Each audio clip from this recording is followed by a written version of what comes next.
Ladies and gents, welcome back to another video. So, crypto is down today. Is this a buying opportunity? We're seeing the price of Bitcoin fall down from $48,000 all the way down to $45,000 today. The global crypto market cap yesterday touching $2.0 trillion and now at $1.92 trillion. What does this mean? Was all of this a bull market fake out, or is this potentially just another setup for another parabolic movement? In this video, we're going to be going over everything you need to know about the crypto market. And in today's episode, we're going to be focusing more on some partnerships, some news, and some articles pertaining to the infrastructure bill packages and everything you need to know for the overall development of the crypto market. Before we get started with today's video, do me a favor, drop a like down below if you guys appreciate content like this. And yeah.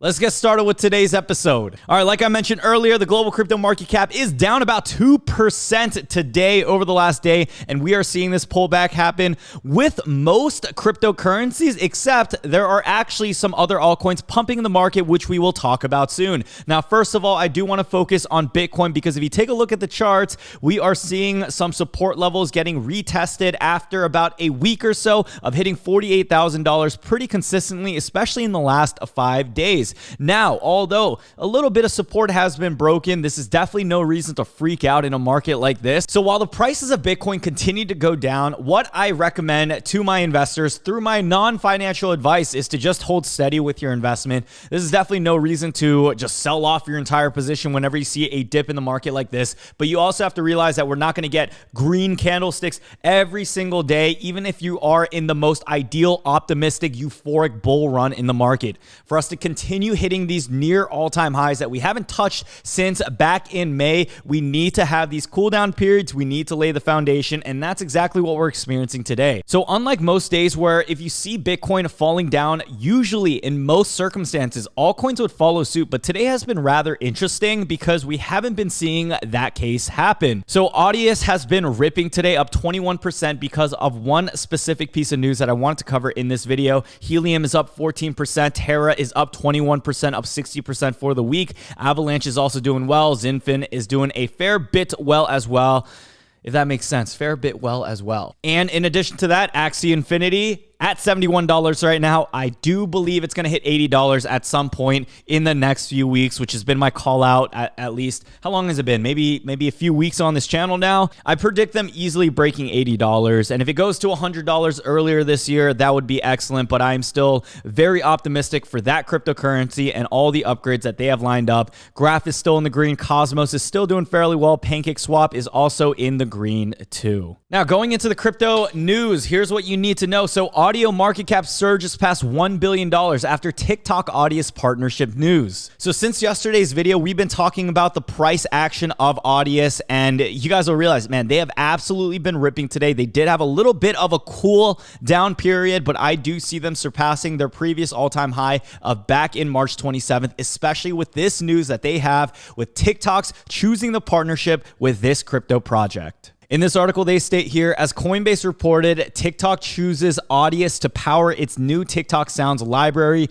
the first of its kind for TikTok, with an aim to streamline the app's music upload and selection process. As the governance token of Audius, also known as Audio, is staked by users to secure the platform. In return, users receive a share of network fees, governance voting power, as well as some value-added services like their favorite artists' tokens and badges, according to Audius's website. While the token lives on the Ethereum blockchain, parts of the Audius platform run on the Solana blockchain as well. It's great that they bring that up as well because Solana most recently broke their recent all-time high as well. Solana being infamous for having low fees, faster transaction speeds. It seems like this partnership that they are intertwining with Audius, Ethereum have all been quite a delight for investors. Now, this is what Audius's website looks like. They state, unleash your music, discover and stream up-and-coming artists. They are also known as the decentralized Spotify.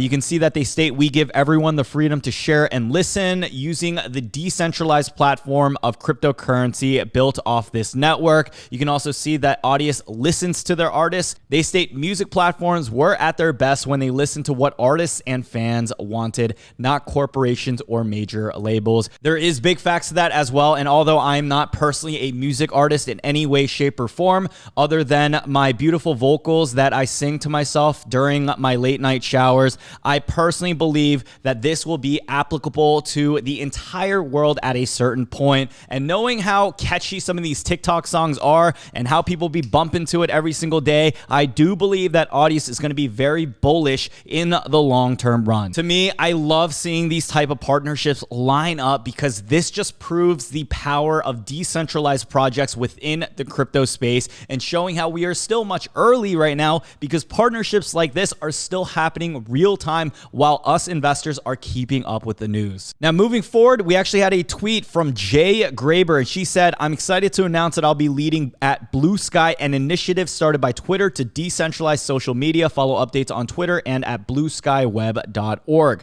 Over the past year, I've been working closely with a group of thinkers and builders from the decentralized social ecosystem. We published an ecosystem review in January, and my next step will be hiring for the BlueSky team. I look forward to partnering closely with Twitter and other companies as we embark on this journey. It won't happen overnight, but we'll share our progress along the way." So if you haven't heard of BlueSky before, we've mentioned them on our channel, but just a quick little refresher. This is actually endorsed heavily by Jack Dorsey, who also owns Twitter and Square. He's been talking about the idea of having decentralized open source social media networks in the future to develop more conversations around the topic. Now, they have been in the works. I believe it's about a year and a half, maybe 2 years now since they talked about it, since December 2019. And it looks like right now they are still moving forward with the protocols. If you guys know anything about crypto, it does take a lot of time for these things to develop, to get the right team members to have the vision. And you have to realize a lot of this is coding. Some people aren't the most talented in this sector, and finding the right candidates, finding people who are acknowledgeable in this space is definitely a feat of its own. But it's great to see this type of information develop because Twitter, as an example, they banned former President Donald Trump recently before in the past from ever using their platform at all. And there have been so many conversations about how much you can censor people, what is and isn't allowed, and even think about the most recent incidents that are going on in Afghanistan where people are saying, how can Talibans have social media where they're flicking up with guns and M16s in their country's former president's office? Well, the president fleet, I don't know what you call him, but you know, they're able to utilize social media every day like that. But then there are people in the US who get their accounts banned for no reason. So, you know, decentralized social media, I believe, is going to be a huge indicator in seeing where the progressions of cryptocurrency takes us. Now, in other news of altcoins, Dfinity's ICP rebounds even as wounds fester from token launch. So over the past month, the token's price has surged 92% in digital asset markets, signaling a renewed appetite from investors.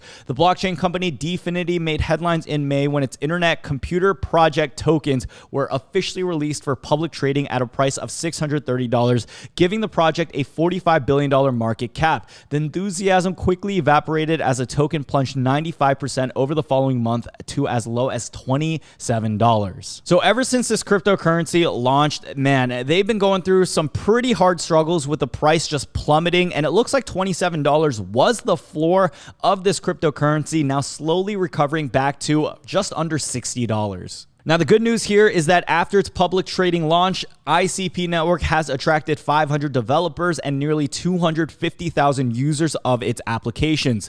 Earlier this month, Dfinity announced a project called District, described as the world's first decentralized social media network running entirely on a blockchain, had launched on the ICP network. So this is really good news, and hopefully this is going to be a signal to get the ball on ICP rolling, because I know a lot of people, a lot of investors, myself included, have yet still been holding the bag on this investment. So I wanted to get into some more fun conversations as well, because it looks like Cathie Wood and Michael Burry are in a little bit of a battle. So Cathie Wood, if you guys remember, she is the owner of ARK Invest, and she was actually in the debate for the B Word conference amongst Elon Musk and Jack Dorsey, which I believe was really one of the strongest signals that allowed this bull market to start its continuation. Now, Michael Burry was in the movie The Big Short, and he's been known to predict outcomes to happen. And one of the more, I want to say outlandish claim is the fact that he kept claiming that we're upcoming for the mother of all crashes for crypto, which has yet to occur. So on the other hand of the spectrum is Cathie Wood, a longtime Tesla supporter and champion of Bitcoin on Wall Street.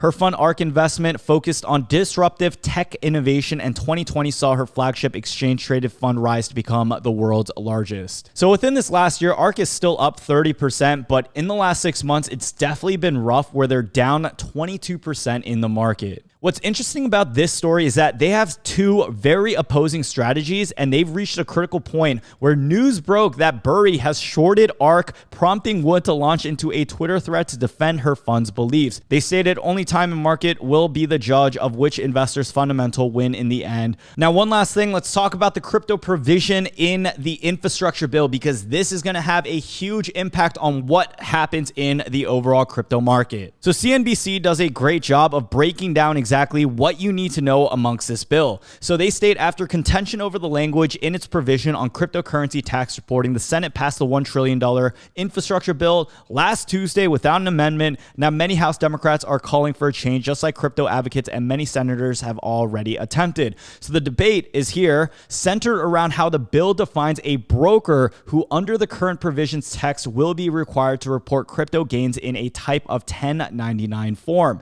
Currently, the bill defines a broker as any person who, for consideration, is responsible for regularly providing any service, effectuating transfers of digital assets on behalf of another person, which crypto advocates say it's too broad. As written, it could potentially target miners, developers, stakers, and others who do not have customers and therefore wouldn't have access to the information needed to comply. Now, the U.S. Treasury Department plans to clarify its definition of a broker without amending the bill. Now, I am very curious to see what's going to happen with regulations regarding cryptocurrency, but the good news out of all this is that the government is taking cryptocurrency much more seriously. This could be a negative, but I see the bright side of it, and that is they realize cryptocurrency is going to be around for a while, and this is why they want to start regulating it now. So if you are invested and you do plan on going for the next 5, 10, 15, 20 years, whatever long you want to go, just know that the government is also planning the same thing with regards to regulations and taxing the crap out of this now. So it's good that we are in the beginning of this and we can see these regulations form. Make sure, if you are an investor or you're an advocate for the crypto community, that you do your diligence of reaching out to your local senators, being proactive in the community as well. Like the usual, don't forget to comment down below the secret end phrase for this video, and that is going to be Donkey Kong, because someone said I look like Donkey Kong recently. Like always, don't forget to check out the links down below in the description. Webull, you get 2 free stocks, one valued up to $1,850 after you deposit $100 into the app, where you can buy both stocks and crypto. Don't forget to check out BlockFi, where you can earn additional interest on your crypto holdings, as well as getting a little Bitcoin bonus by using my special link down below. One last thing, don't forget to check out Surfshark, link down below in the description, where you can also get 83% off and 3 months free using my link down below. Surfshark is a VPN that will make your internet connection more secure, and it'll give you even more benefits that you never would have thought of. Check my link out down below to see what those are. Thank you all so much again for watching today's video. Don't forget to follow me over on Instagram at CreditBrian. Keep in mind, just a disclaimer, if you do follow me on Instagram, fake Instagram scammers will follow you too, impersonating me. Just look at the comments of those Instagram profiles. They cannot fake the comments. They will buy followers. They will buy likes, just like many fake Instagram people will do, but they cannot fake the comments. So if you guys have trouble deciding which Instagram account is the real one, because I know there's a lot that are impersonating me, check out the comment section and you'll know who is who. Anyways, thank you all so much again for watching. Like always, much love and peace out.